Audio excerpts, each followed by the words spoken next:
I really am blessed to be among you today, and I want to thank you so much for the opportunity and for the eagerness to know more about what we're doing back in the Middle East and in Egypt as well. So I would love to have your prayers as well, and let's just do this. Okay, what I'm sharing with you today is not a preaching, because I'm not a preacher, and it's not a healing ceremony, it's not a ministry in a way of a ministry. But this is like what was said in the Bible: if you want to show them Jesus, you can show them in a practical way. So I will share a little bit of news about what's happening in Egypt, the circumstances now, what's going on, and how the Lord was moving very, very powerfully in Egypt and the Middle East as well, and what we're doing there, so that you're part of that, because I think we're all connected in the body of Christ anyway, so that you can be with us in what we're going through there. Egypt. Okay, this is few info about Egypt. Of course, the name is the Arab Republic of Egypt, and the capital is Cairo. Our area is not small, it's reasonable, but we're all condensed by the river Nile, so it's very centralized, and that's why Cairo is very crowded. And then the population, I think it's much more now. We arrived around 90 million by now. The facts about the growth rate is really high. Population density, life expectancy, and the languages. Of course, Arabic is the main language, is the mother tongue, and the educated people speak English and French sometimes. French is our next language. And something really interesting about our population is that more than 70 per 5 of the Egyptian population is below 25 years of age. So we are a very young generation, very young population. And that's why I started to understand why the Lord wants to move there through arts and media. That's one fact. The other fact is that we have a lot of illiteracy. So many people, they don't really read. And that's the second reason why art and media is very important in the Middle East. The revolution. Of course, you've heard about the Egyptian revolution. Some people just call it the Facebook revolution, because it all came out of young people coming out. They were dreaming of a better country. They were dreaming of ending corruption, of ending bureaucracy, of ending all the kind of the things that were holding us behind. And they started the revolution. It took 18 days for the past president Mubarak to leave his place. And then people just started singing and getting in the streets and getting their kids and waving with the flags, and they started. Even the songs themselves were like, the country became ours. And it was really secure and everything was fine, but we found many, many obstacles in fulfilling our dream in the Egyptian revolution. This is Cairo, by the way. Some people think we're still walking by camels in the streets, which is not true. This is the beautiful Cairo. And this is the Nile, of course, and that's the television building. The economy was very badly affected after the revolution, because the majority of our income as a country comes from tourism. Of course, Egypt and the pyramids and everything. So you wouldn't be surprised if you know that 70% of our income was just suddenly vanishing. 16 million lost their jobs. Whoever is working in translation, transportation, anything that would do with the tourism, handicraft as well. Many shops were closed, many factories were closed as well. I think it's a kind of transition area that any country would be passing through. But with Egypt, we were not prepared for this. Like, Egypt is a very secure country. We're never used to insecurity, so we don't know how to deal with it.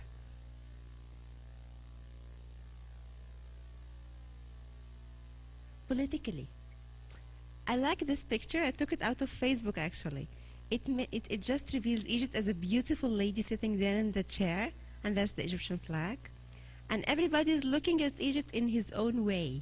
Like, you will see a bunch of people. The person who's asking for liberty, and the businessman just see it as a bunch of money. And you'll find the military looking at it as a chair of authority. And of course, the others want just to veil it all around. Demonstrations continued. And this is Tahrir Square. And that's the figure we have every Friday. Like, demonstrations continued to go on and on and on, simply because what they were asking for, they didn't get. There was no freedom still. The bribery, the corruption, everything was still there. And they felt like people are dying and killed every day, and still they didn't get what they wanted to have, freedom and a better life and a better Egypt. Caricature art started really booming after the revolution. And that's something else, like the picture on the upper right is about Muhammad Hosni Mubarak, who was our ex-president. And when they were getting him out, the octopus is the Muslim extremist. And this is just caricature, and this was published in the newspapers, actually. And the second thing, I'm sorry it's in Arabic, but this is my opportunity to translate. So it speaks about the income of the government, like Egypt is not a poor country. It should have been a very rich country, actually. Because there is a lot of income from Suez Canal, from the tourism, from everything. But it comes in a big bucket there. And then the president, he takes a big portion, and he leaves the rest to the one that's behind him. And so on, till the last one you will find is the Egyptian citizen. And he's starving, the poor baby.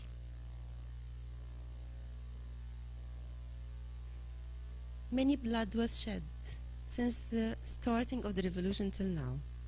And actually it was shed because of several reasons. Like, I can say that it was really arranged for that, but people having a very blurry vision. Even the political people, they don't really understand how things are going, because when they asked President Mubarak to leave the chair, nobody was prepared to come instead of him. So chaos started going on, a very blurry vision was going on. No one really understands who is doing what. Like someday you'll find someone is a great hero and next day he's imprisoned, and vice versa. So the media wasn't really clear. We were depending on Facebook to know the real media, the real actions from our friends who are in the streets. Of course, it's not a secret about the persecution of minority in Egypt, about the Coptics in Egypt, and how things are going, especially in Upper Egypt. But there is very good news about that. Despite of all the challenges, the Lord is working very powerfully through the Spirit in Egypt now. Let me share with you something else about our population. Like 90% of the Egyptians are Muslims, 10% are Christians. And among the 10% Christians, we have 90% who are Orthodox Church, and 10% represent all the Catholics and all the types of Protestants. We don't have non-denominational churches in Egypt. So what we have here is that 11th of November 2011, the Spirit was guiding the three churches in a unity and repentance movement, and this never happened in Egypt before. Like the three churches would never gather in one place. And that was great, because the more pain you're passing through, you start gathering all your strengths all together. And from that I can start sharing with you what we're trying to do through arts in Egypt now. And this is why I'm here among you today, to start sharing with you how can we use the arts to help sustain income, to help reveal the word, to help improve the financial statement, to help improve the freedom, financial freedom, and religious freedom as well. This is a kind of a testimony, because I feel the Lord has been preparing for this forever. Like 15 years ago, I started having this name, Charisma. And then I discovered it's in all languages. Like in English, it's Charisma. In Arabic, it's Charisma. In French, it's Charisma. In Italian, it's Charisma. So as if the Lord was preparing something to be going all around the globe. Charisma started in 2002 by having me as an artist. I'm graduated from Fine Arts College in Cairo. And I wanted to serve the Lord through arts. And at the same time, I wanted to start an e-commerce site in Egypt. And that was crazy, because there is no e-commerce in Egypt. So in 2002, I became the first female Egyptian to make an e-commerce site. And from there, we started. That's my profile very quickly. Like, I'm graduate from Fine Arts College, and this is what I wanted to do. And the Lord has been so good to send a lot of awards for Charisma Arts in the last 3 years especially. When I share about my awards, I always like to share in the beginning how I feel about the awards. You know the donkey of Jerusalem in Palm Sunday? This is how I feel. Like, even the donkey of Jerusalem in the Palm Sunday, when he was seeing people cheering up and praising, he knew he was wise enough to know it was not for him, for who he's carrying. And this is exactly what I say when I speak about the awards. I know I'm just the donkey of Jerusalem, and I'm so happy to be if I'm carrying Jesus. So the awards have been given to Charisma Arts as a kind of credibility for the project so that everybody would understand what we're doing there. The first award was 2009. It was like a social enterprise. Pennsylvania University, actually, this was the first award they ever had. It was Wharton School of Business, and they were having a project called 10,000 Women, and they were reaching it with 35 entrepreneurs. And I was selected among the first entrepreneurs to start being mentored as mentors. And that's how the first one was. 2009, another award from Italy. 2010, meeting President Obama as the first 200 entrepreneurs worldwide. 2011, selected as leader of the next generation in STARS. That's a big conference in Switzerland. And the Lord continues, and this is why I'm now here among you, because I'm already a fellow with another award, which is called George Bush Institute Fellowship.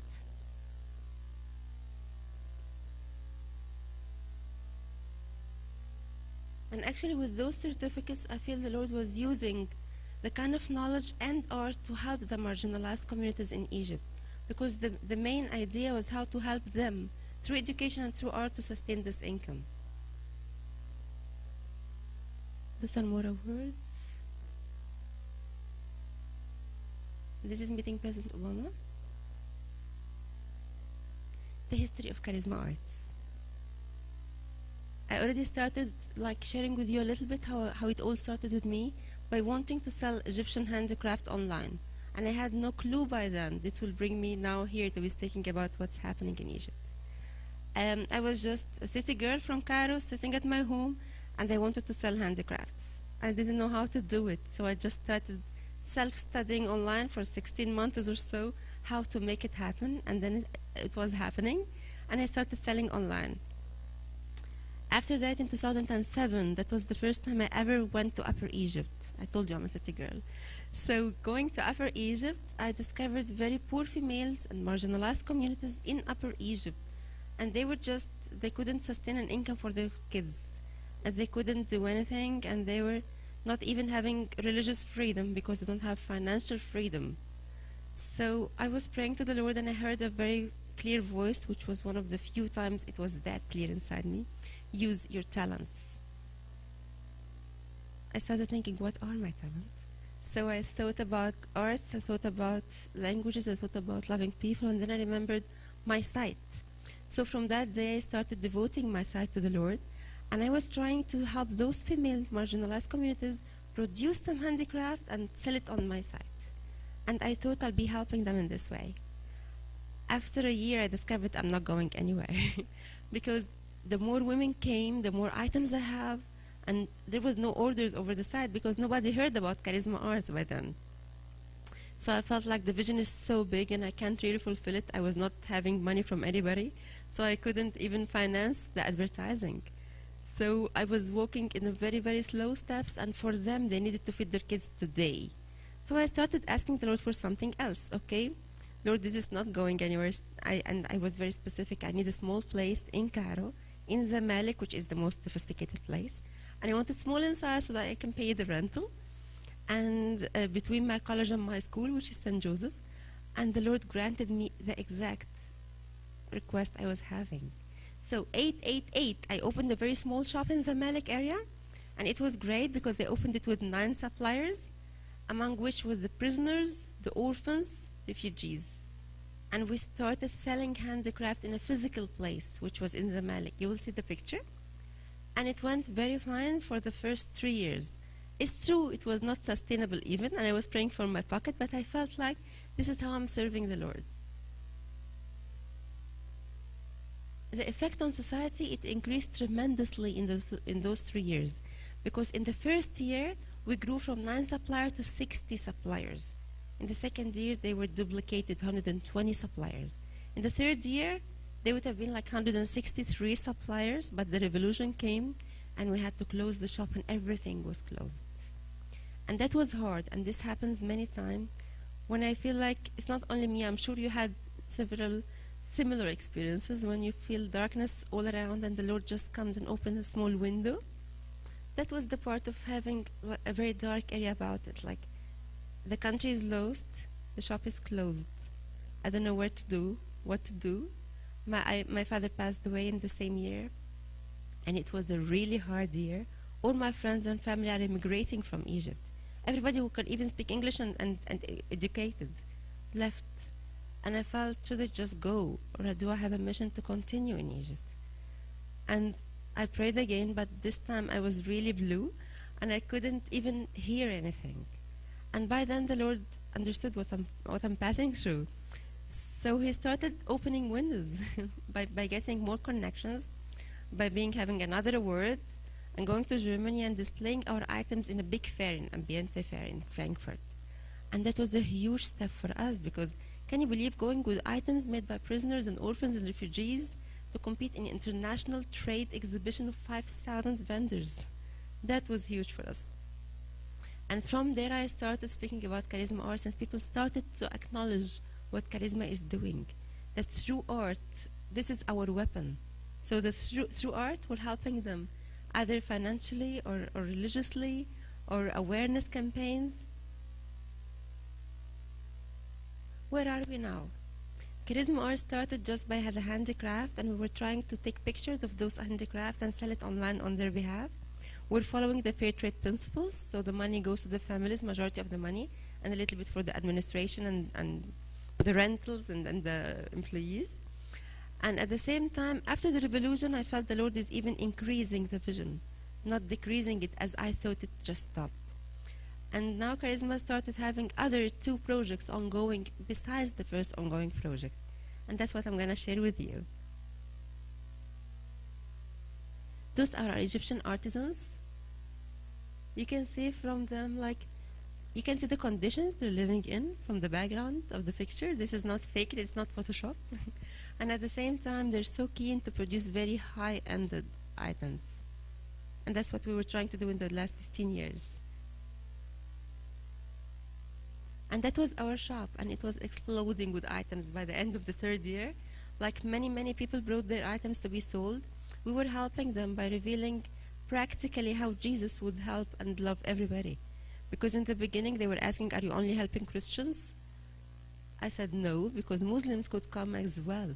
And many testimonies were given in my very small shop. You are the first Christian we ever deal with. You're the first Christian we eat and drink with. And for me, I was a little surprised, but I felt Jesus was working in a very, very strange way. Of course, in the Middle East and Egypt especially, we have to have a business covering for whatever you're doing. Like, if you open a shop, you have to be legal, and you have to have your business covering. That was hard in the beginning because I felt it was just a hobby and then a ministry, and then I didn't know what's happening. But step 1 was starting a social enterprise. And funny enough, it started after the revolution being legal, although we were working for the last 15 years. This is Cairo, and this is the old Cairo, this is the Islamic Cairo, and this is where the markets are. So we were identifying our challenges. Charisma was acting like a middle between the suppliers and the buyers, and that was before the revolution. After the revolution, can you imagine that all Egypt was not buying anymore, and Europe and USA shrinked a little bit? So all those were hungry mouths, unfed.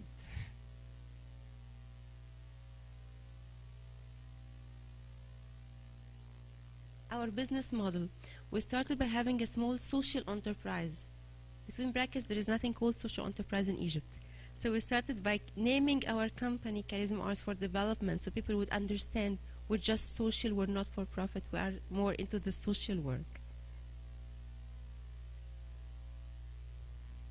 What it requires, it would require, if we just are preparing our business plan, would require a lot. You would understand to start a business, it would require a place and renting of this place and employees and the equipments and everything. But the Lord was so good, so we just started with baby steps, and this is how it went on.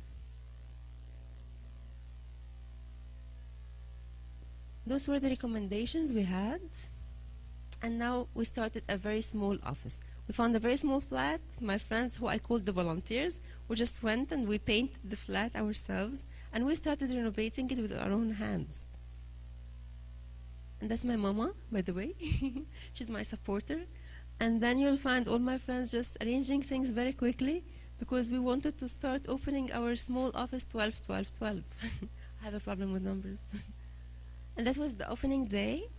And we were blessed with what the Lord was sending us, because when I was looking at the things and at the people, I felt each one was just coming to share with his own talents. So what I heard from the Lord, 2002, use your talents, I started feeling as if the Lord is asking me to reveal others and reveal the talents inside them. So everybody could share. There is not one person who was born without talents, but discover your talents and start playing with it, trade with it, because others need it. This is our volunteers, and we were celebrating the beginning of the year. And each one of the volunteers, actually, they were confused, like, what is our mission? Why are we here? Many times they were being mixed up. Are we a company? Are we a foundation? Are we a ministry? Are we serving Christians only? Are we serving Muslims as well? Are we only into handicrafts? Are we operating in the revolution? Many times we would have our meeting, it would be cancelled because there is demonstrations in the streets, and we can't go to make our meeting today. Weeks happened, like we couldn't even go to the office. But the Lord is so good, because after that, He will start opening windows. So now when I see all doors are closing, I would understand the window is coming up. Networking. That's something else I felt the Lord starting opening, and those were some of the windows. Like, I would love to share with you the story of Michael, which is the person on the left, and his wife and his 2 kids. He was working and serving in the mentally retarded kids. This is his service. And he got married, and he was shared that with his new wife. And she was so much into what he wants to do. And then they just went and they sold their house and their furniture, and they went to buy something else, and they had 4 or 5 street children who were mentally retarded as well. And they started breeding them as their own kids. She was an artist as well. She likes playing with handicraft. And they make things like this one. Earrings completely made out of paper. And they started teaching the kids how to make it as well. Days after days, they started improving the quality, making more designs. They're starting being well-known a little bit among the people around them. They registered a foundation, and now they're all working just with paper and mentally retarded kids to help them sustain income. And now we're trying to network with such cases. Like Charisma Art started having a bigger vision of being an umbrella of everybody who's using his talent, especially into arts, to sustain income or to help the empowering of the community as a total. We also celebrated Valentine with the mentally retarded kids. And then we had another idea, is that since the Lord was already equipping me to be a mentor, so I felt like Egypt needs now more and more education. So we started having a second project with training, especially on entrepreneurship and especially on women empowerment. In Egypt, not everybody have this self-esteem now because of the hard circumstances we're going through. The women in Egypt have a very low self-esteem because Egypt is a very male-dominating society. So coming from a male-dominating society, you're not having enough esteem, you don't have financial resources, you don't know how to start even your business. So I felt like all the Lord has been given me as education and scholarships and all those awards, I owe it to the society as well. So I started translating it into Arabic, whatever I took with other scholarships, and training them in our very small room. Funny enough, we just had the whiteboard before our first session with 10 minutes. So the Lord was providing just step by step, very baby steps. And we started giving training sessions in the very small room we had in Charisma Arts. And then something very interesting, I was giving a small, I would say, sharing or testimony in Germany, like the one we're having now. And one of the crowd, she came in to speak to me and she said, I'm in Fine Arts, Germany. She's a student there and she would like to help us. And she would like to be part of what we do, and she's asked to make internships. I didn't know what internships were then. And she said, okay, I would love to come to Egypt, but I don't have money. I said, okay, neither do I, of course, but let's just pray and see how the Lord is going to be doing it. And it happened, like she came to Egypt and she was giving us some workshop about paperwork and paper art and jewelry making as well, and we announced that. So we started being as well networking with international artists who would like to touch base with our Egyptian society, or who would like to touch base with the Middle East culture, and they would like to know more about it and help with that. Also discovering themselves and discovering their arts. And for them, sometimes it's just the self-discovering experience. Because when you start giving, you start understanding what you have. So she gained as well as I gained when I started giving. That's our third project, which is the last project actually. It's about having street performances. We don't have street performances allowed to be in Egypt. So, but after the revolution, many things were happening as well. Like as I shared with you in the beginning, the caricature art, it started like having lots of people. From the pain, the artists, they want to just to express themselves with the weapon they have, which was art. So people started going to culture centers. They started making music bands. New music bands arrived after the revolution. Many poets started after the revolution. Many theater groups started after the revolution. And I started getting touch base with those people, and many of them, they had a very kind heart and a very good message they want to reveal. They all are without any finance, and they all are like teaching and learning from each other. But it was a big movement of arts, and I felt like the Lord wants me to record that because it is something in the history of Egypt. So Charisma started acting as an umbrella, embracing those networks and just putting them all together. And we had an idea of making an internship or like a kind of event where we can be speaking about very human values, biblical values as well, in a way of art that everybody would be accepting that even with the non-Christian society. And this is exactly what happened. Coming together, theater groups, and international artists coming to Egypt, laying a foundation, and usually I would ask, would you like to be part of that? If you're listening to me and you have a talent in arts or in business or in marketing or whatever art or talent you have, and you would like to use your talent with us, please get in touch. Accepting diversity was our initiative. This happened in Egypt actually in November, and we were having small problem because Muslims and Christians started having some problems between them after the film that was anti-Islam. Muslims in Cairo, they were having hard problems, and I felt the Lord was guiding me, and again it was clear that you're a small candle and the darkness is so condensed. But with the small candle we have, we can still shine even if a little bit. So we start to reveal what is against what's happening in the society. If there is hatred, we will preach love. If there is darkness, we'll preach light. And that's exactly how we phrased it. Like, there was hatred, we said love. In the secular way, it's accepting diversity. So we started having it in a funky way as well, like we called it box of colors, which means I have my color and you have yours. Without your color, my picture is lacking something. And without my color, your picture is lacking something. Together we form the whole picture, and you have to know that we are diverse. And it was great because people came from many different countries as well. That was our poster. It's Arabic English. And we were so keen to write the story, why we are doing this. And the Lord was supporting that so much. Even the flyers, we didn't have money to print them. And the print house, they knew about the story and they just printed us for free. And many of the people were renting the instruments for the musical. It was for free as well. Our school started asking them to come and make the initiative there. So it was something that really touched us.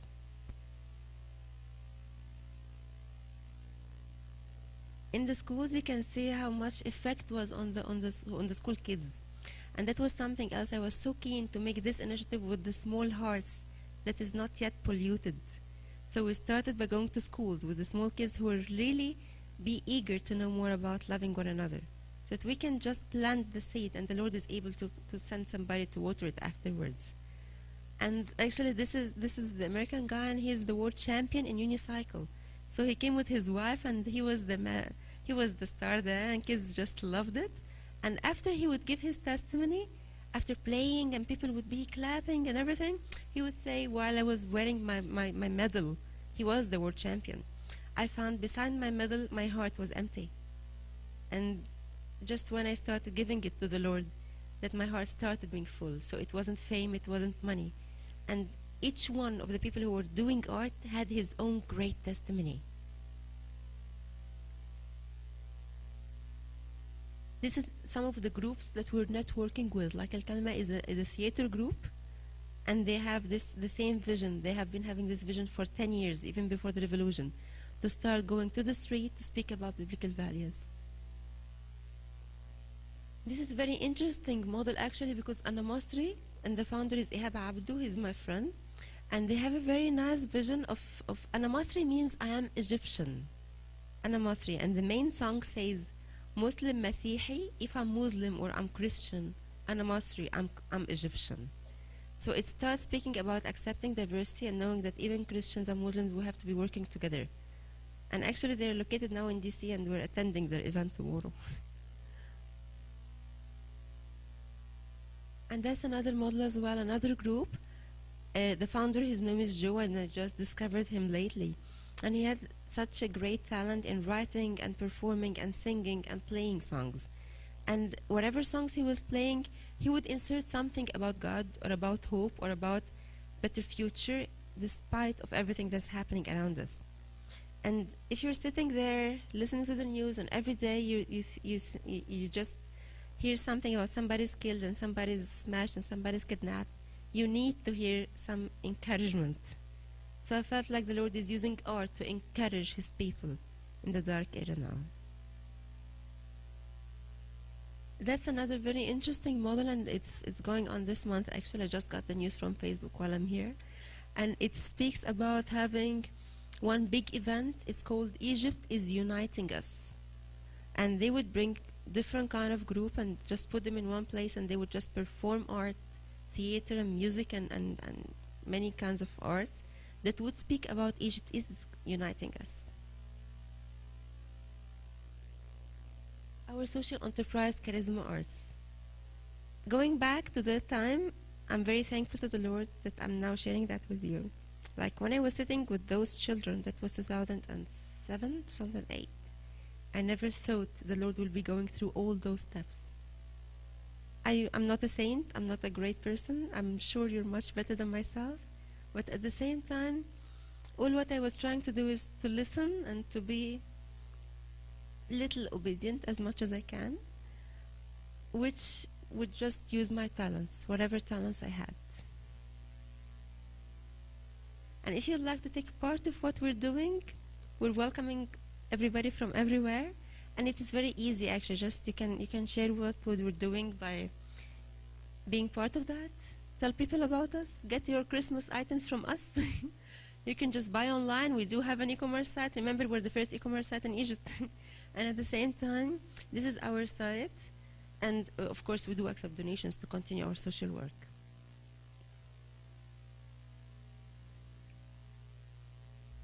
First, support. I would really need to have prayers from you. And at the same time, discover what talents the Lord has been giving you. Nobody's without talent. And this is what I really have in my heart today.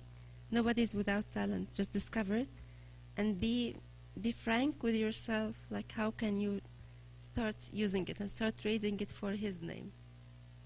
Thank you.